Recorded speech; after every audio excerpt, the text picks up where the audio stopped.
예, 여러분 반갑습니다. 오늘도 새벽 돌베개에 오신 성도님들을 주님의 이름으로 환영합니다. 오늘도 또 주님께서 주시는 하나님의 말씀을 함께 묵상함으로 또 주님께서 주신 이 화요일의 한날을 또 잘 살아가는 우리 모두가 되기를 바랍니다. 오늘 우리에게 주신 하나님의 말씀은 민수기 18장 19절로 20절까지의 말씀입니다. 제가 매일 성경 순으로 봉독해 드리도록 하겠습니다. 이스라엘 자손이 들어올려 나 주에게 바친 거룩한 제물은 내가 너와 너에게 딸린 아들, 딸들에게 영원한 분깃으로 모두 준다. 이것은 너와 너의 자손을 위하여 주 앞에서 대대로 지켜야 하는 소금 언약이다.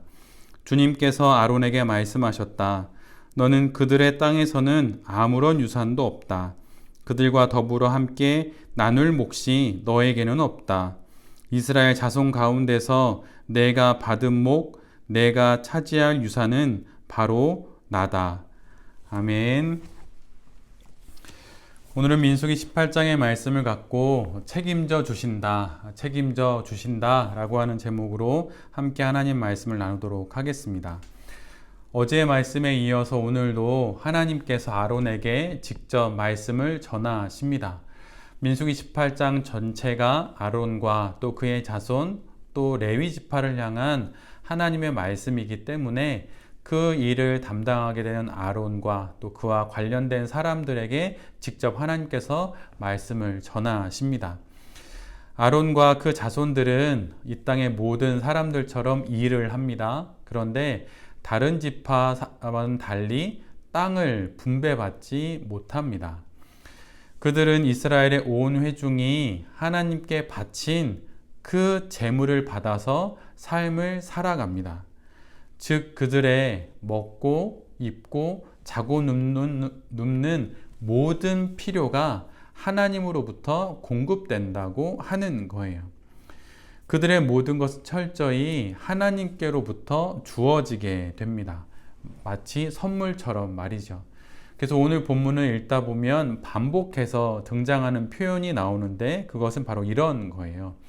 나에게 바친 것은 너의 것이다. 내가 너에게 준다. 이런 표현이 8번 이상 반복해서 다양한 표현으로 등장하게 됩니다. 아론과 그의 자손들은 하나님을 위해서 일을 하게 되지요. 그래서 하나님으로부터 삶의 모든 것을 공급받습니다. 이것이 그들의 영원한 분깃이에요.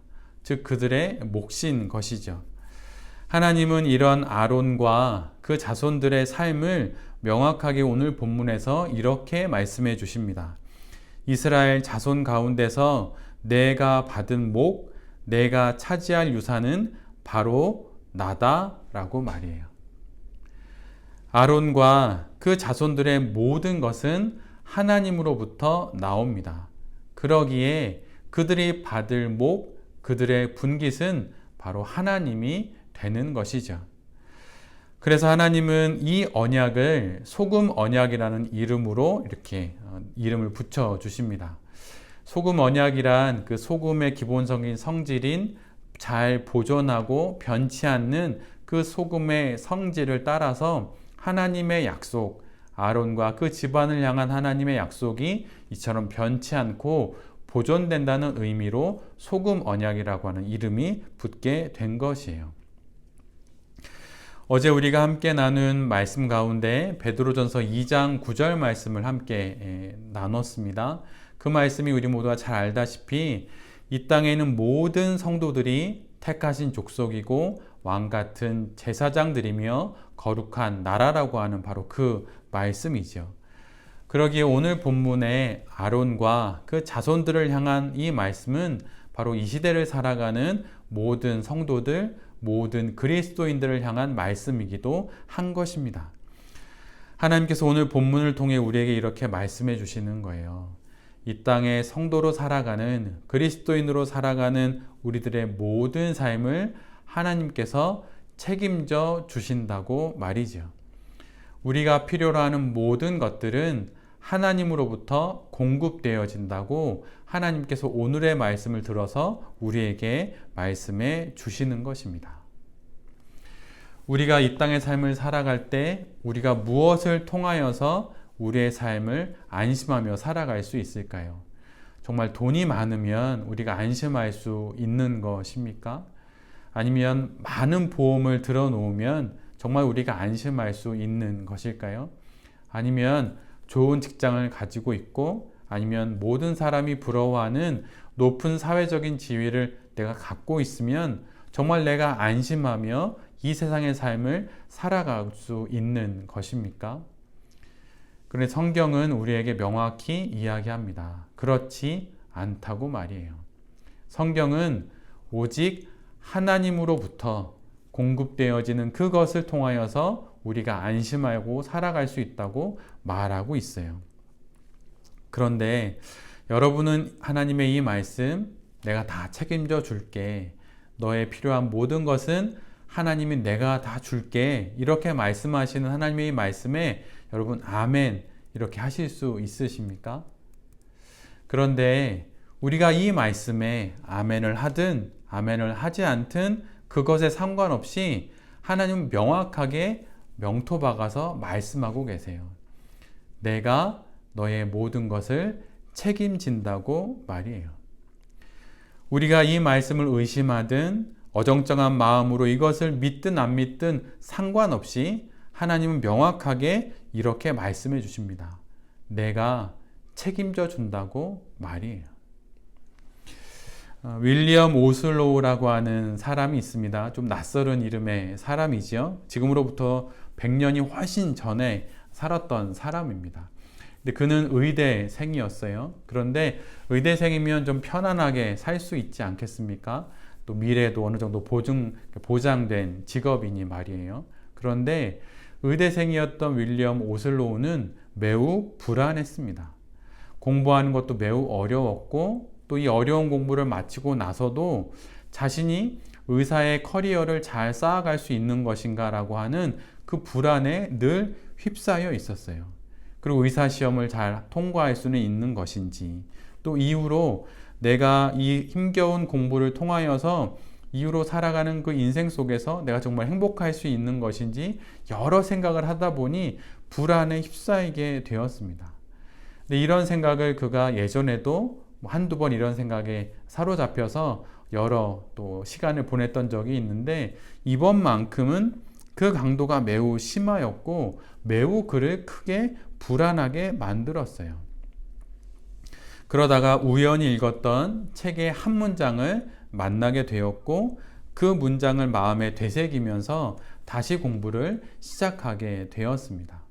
그리고 훗날 그는 세계적으로도 유명한 의대인 존스 홉킨스 의대를 세우는 일까지 하게 되죠. 학교를 세운다는 건 정말 어려운 일입니다. 근데 그 일도 감당하게 되었고 이후로 그 의사의 일을 잘 또 이어갈 수 있었어요. 그런데 그가 이렇게 불안한 가운데 그를 이렇게 바꾸었던 그 문장은 바로 이 문장이었습니다. 그 문장은 우리는 멀리 희미하게 보이는 것을 보려 하지 말고 눈앞에 분명히 놓여 있는 것을 행해야 합니다. 너무 뻔한 문장 같지요?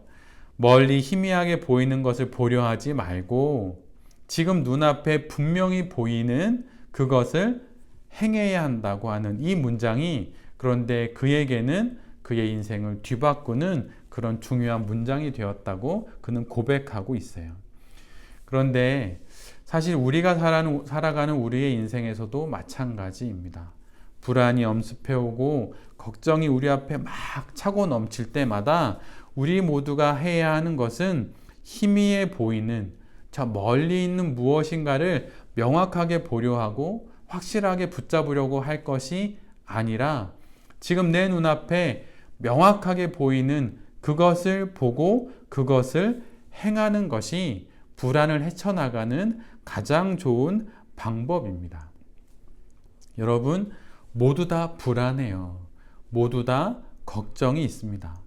걱정이 없는 사람은 없고 불안이 없는 사람은 없습니다. 이 땅에 오신 우리 구주 예수 그리스도도 성육신하여서 이 땅의 삶을 살아가실 때 십자가의 그 사명을 앞에 놓고 불안하셨어요. 그래서 겟세마네 동산에서 그렇게 눈물로 기도하셨던 것이죠. 성육신하신 그분이 불안하셨다면 이 땅의 모든 사람들이 불안한 것입니다. 단지 티를 내지 않을 뿐인 거예요. 그 불안 앞에서 우리가 해야 할 것이 무엇입니까? 그것은 바로 우리 눈앞에 가장 확실하게 보이는 그것을 바라보면서 그것을 행하는 거예요. 그러면 지금 내 앞에 가장 명확하게 보이는 것이 무엇입니까? 그것은 바로 나의 삶을 책임져 주시겠다고 하시는 우리 하나님이에요. 그분을 바로 보는 것이 바로 우리가 불안을 넘어서고 걱정을 넘어서고 많은 시련과 불안 앞에서 우리의 삶을 헤쳐나가는 가장 좋은 방법이라고 하는 것이죠. 지금 내 앞에서 내 삶을 책임져 주시겠다고 말씀하시는 그 하나님을 바라보며 뚜벅뚜벅 한 걸음 또 한 걸음 앞으로 나아가는 것이 바로 성도의 삶입니다. 불안하지 마십시오. 이렇게 말씀드리지만 모두 다 조금씩은 다 불안해요. 불안한 것이 문제가 아니라 불안한 그 상황에서 저 멀리 있는 희미하게 보이는 무엇인가를 내가 자꾸 잡으려고 함으로 우리는 더 불안하게 되는 것이죠. 불안한 게 문제가 아니라 멀리 보이는 희미한 것을 확실하게 보려고 하는 것이 문제이고, 불안할수록 내 앞에 나의 삶을 책임져 주시겠다고 하시는 그 하나님을 보고 그 하나님과 불안한 나의 삶의 모든 순간들을 믿음으로 살아가는 것이 바로 우리에게 필요한 바로 그 믿음의 선택이고 바로 믿음의 결정입니다. 하나님이 책임져 주십니다. 그리고 그 하나님을 바라볼 때 그 모든 상황 속에서 내가 해야 할, 내가 책임져야 할 일들이 보이게 되고 또한 그 일을 해 나간다면 우리가 이 모든 상황을 잘 지나갈 수 있게 되는 것입니다. 오늘은 화요일이지요. 말씀으로, 불과 같은 하나님의 말씀으로 나의 불안을 태우고 나의 모든 것을 책임져 주시는 하나님을 바라보면서 다시 힘내어서 살아가시는 새벽 돌베개의 모든 성도님들이 되시고 또한 제 자신이 될 수 있기를 간절히 기도드립니다. 아멘. 제가 기도하도록 하겠습니다. 주님, 지금 내 눈앞에 분명히 계시는 그 하나님을 바라봅니다. 책임져 주신다 하셨으니 주님 그것을 믿습니다. 그 믿음을 갖고 정말 하나님이 책임져 주실 것을 믿고 그렇게 모든 불안과 걱정 사이를 잘 지나가 보겠습니다. 주님, 그 상황 속에서 또한 내가 책임져야 할 일, 내가 해야 할 일들도 발견하게 하셔서 하나님의 책임 앞에서 내가 책임져야 할 일들을 잘 감당함으로 오늘 하루도 주님 앞에 아름답게 살아가는 우리의 모든 인생이 되게 하여 주시옵소서. 주님, 오늘도 우리 곁에서 임마누엘로 함께하여 주시고 에베네셀로 우리를 도와 주시옵소서. 이 모든 말씀 우리 주 예수 그리스도의 이름으로 간절히 기도드립니다. 아멘.